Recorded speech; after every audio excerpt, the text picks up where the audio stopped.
دشمنی ختم کریں اور مذاکرات بحال کریں۔ جنوبی ایشیا میں امن کے لیے بھارت اور پاکستان کی 100 سے زائد ممتاز شخصیات نے مودی اور شہباز شریف کے نام ایک مشترکہ خط میں اپیل کی ہے۔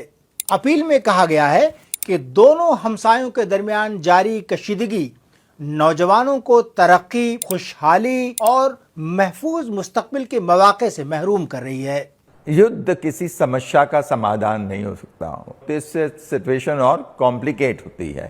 ہم یہ چاہ رہے ہیں، سب لوگ یہ چاہتے ہیں کہ پاکستان کی سرکار اور ہندوستان کی سرکار کی بات چیت ہو، اور بات چیت کے مادھیم سے جو بھی فرق ہیں، جو بھی ڈفرینسز ہیں، وہ ریزالو کیے جائیں۔ اپیل کہتی ہے کہ دائمی بد اعتمادی اور مہازارائی کے بجائے خطے کے لوگ امن، ترقی اور تعاون کے مستحق ہیں۔ یہ مہم نئی دہلی کے ایک think tank centre for piece and progress کے سربراہ او پی شاہ کی نگرانی میں ہوئی۔ اس پر 55 پاکستانی اور 61 بھارتی شہریوں نے دستخط کیے ہیں۔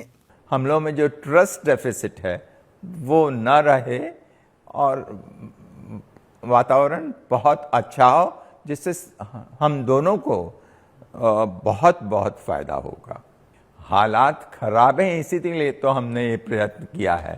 مشترکہ مکتوب میں سفارتی تعلقات کی بحالی، ہائی کمشنرز کی دوبارہ تعیناتی، ویزا سروسز کی بحالی اور فضائی حدود کو کھولنے کا مطالبہ کیا گیا ہے۔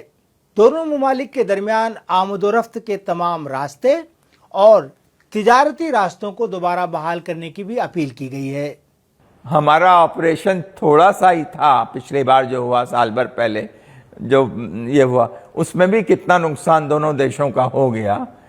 تو اگر کہیں ہم نے فل فلیج وار کی طرف اگر قدم اٹھا لیا تو یہ کیا اچھی بات ہوگی؟ کیا یہ لوگوں کے ہت میں ہوگی؟ کیا عام آدمی یہاں یا وہاں خوش ہوگا اس سے؟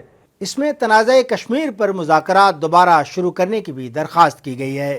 جب بات ہو تو سب وشوں پر ہو، کشمیر پہ بھی ہو، ایک دوسرا اپنے پکش رکھیں، یہ ہو سکتا، یہ نہیں ہو سکتا ہے۔ بات چیت میں کیا نقصان ہے؟